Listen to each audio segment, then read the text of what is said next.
Earth and its many billions of inhabitants. Lots of things can go wrong. But what could be the worst? I wonder. Welcome to the last survey review.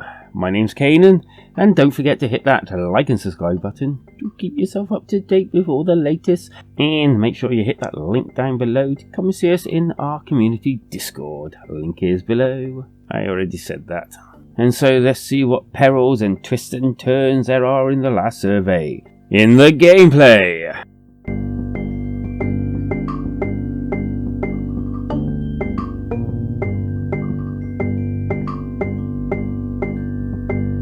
And so, what we have here is a story-driven, kind of very stylized, kind of short graphic novel, if you like.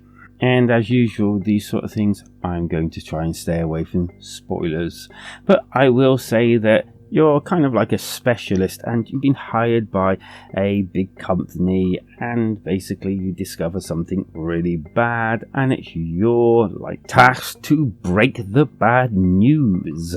And within the story you get to have multiple choices, and there's also multiple endings to the game. And I'll come back to that in a little bit. But the multiple choices of dialogue that you get are really simple and more sort of dilemma kind of choices, and sometimes whether to have a cup of coffee or a drink of water, in the kind of same vein as almost a choose your own quest or adventure style.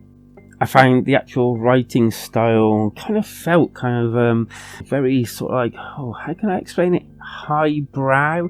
Not quite sure if that's the right word for it, but I can definitely feel that certain people just will not like this way of telling the story. I also found that during your story, there are some places that it almost feels like it just drones on a little bit too much. A little bit more explanation where perhaps it's not needed, especially with the pictures and the animations above. And I think I would have appreciated from time to time to let them animations kind of speak for themselves, as I thought they were quite well done.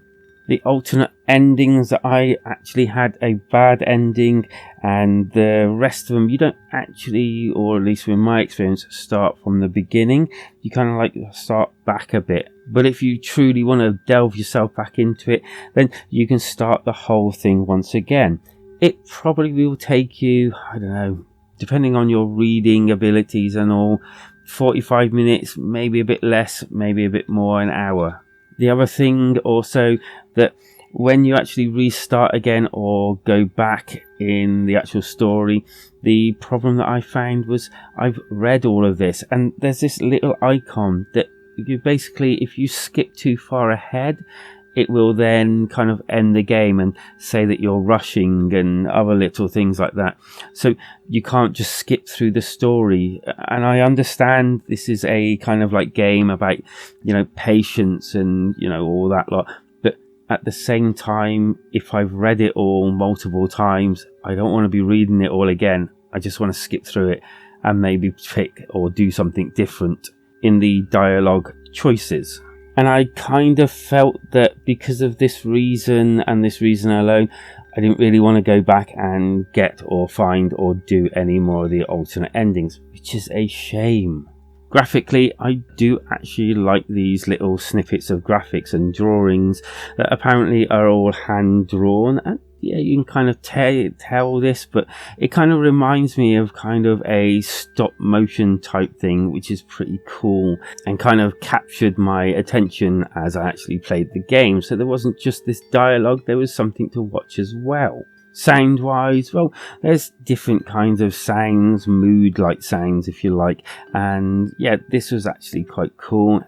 Kind of like a lot of it, or it felt to me that they were trying to make you feel kind of uneasy whilst watching and playing the game, and I have to admit, as a whole, it did actually do this for me. Take another listen if you wish.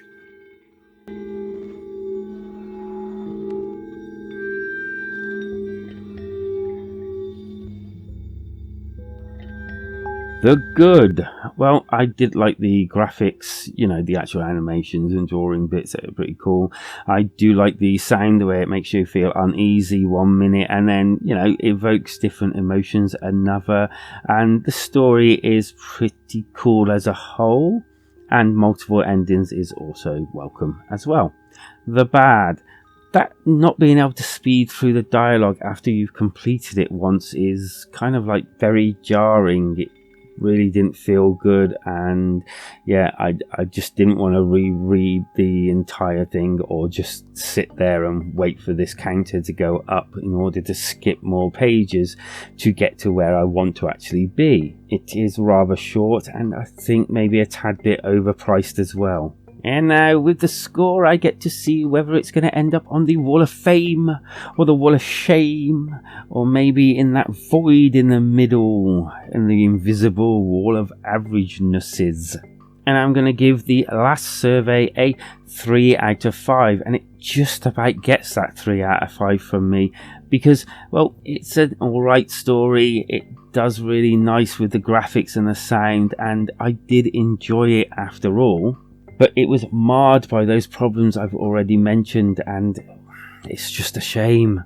And as for my alternative, I am going to mention another game I've reviewed on the channel, another story kind of adventure game as well, and to me maybe done a little bit better than this one, but Dull Grey. I did enjoy it. It does have, a hook that, well, hooks you. And yeah, definitely worth a try as well. But as usual, if you've got a better alternative, leave it there down in the comments, as well as any other comments you have about the last survey, because that's where they belong. And also come and hit that like and subscribe button to be kept up to date with all my latest content, and feel free to come and join us in our community Discord, because we're just a bunch of nice like-minded friends who like to chat about the Nintendo Switch, among other things, because life is better when we switch together.